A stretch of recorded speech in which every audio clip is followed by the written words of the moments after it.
Pleasant good evening.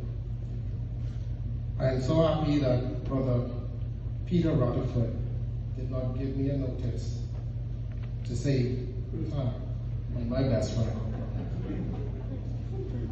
In 1999, when I was posted at the Royal Bahamas Police Force, I met a young man by the name of Inspector Stephen Strachan. Interesting. He was plain speaking, and what was on his mind, you never had to guess.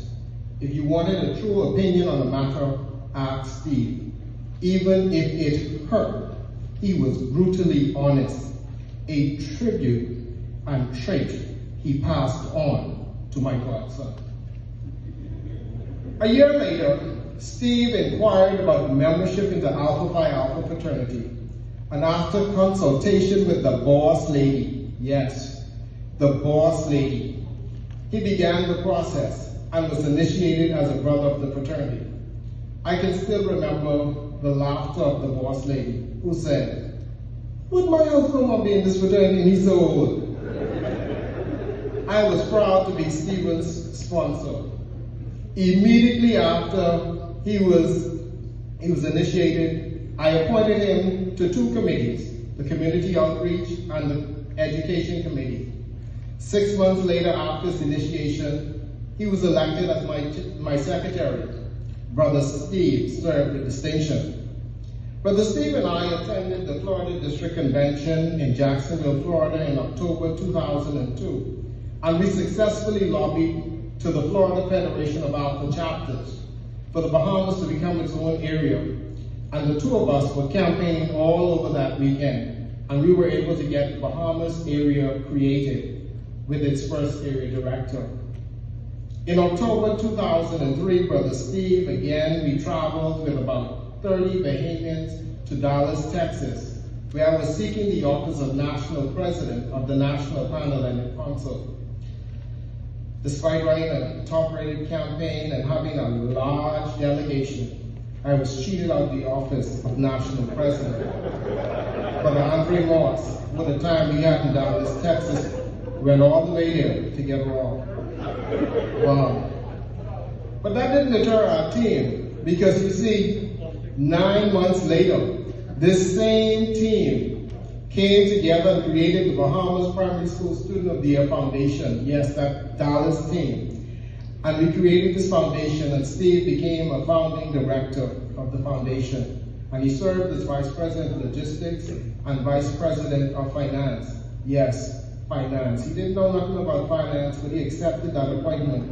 And I want to tell the joke here, because his wife looking and laughing, because you know, Steve was about to be fired as the Vice President of Finance by his very good best friend. And so Steve, the morning of the AGM, Steve sent a note and said, "I can't make the meeting, here's my report."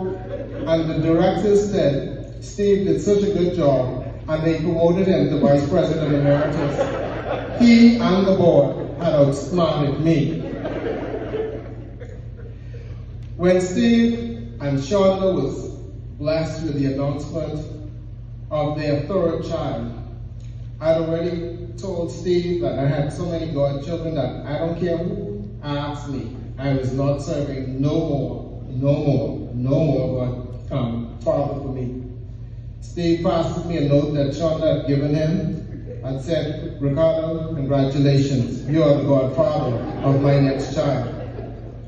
I accepted, and my godson Zane is just like his father. When Pam and I were blessed with our second daughter, Paige, Steve and Shonda accepted our invitation to serve as godparents.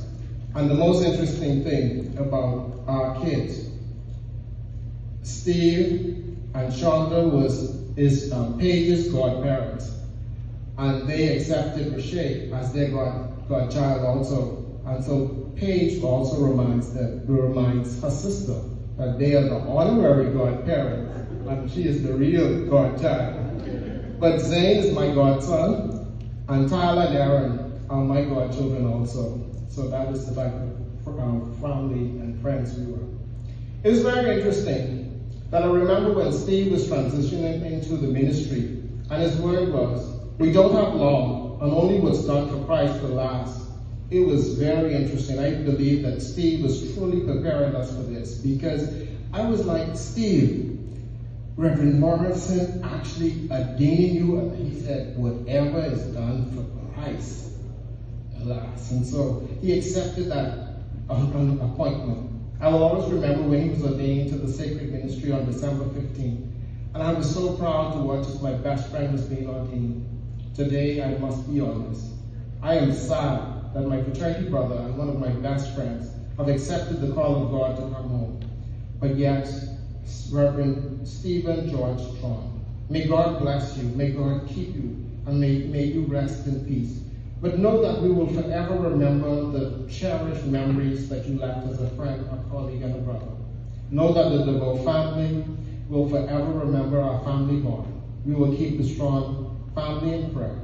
Finally, your words to me keep playing in my mind. I would rather see a sermon than to hear one. Farewell, my brother, farewell.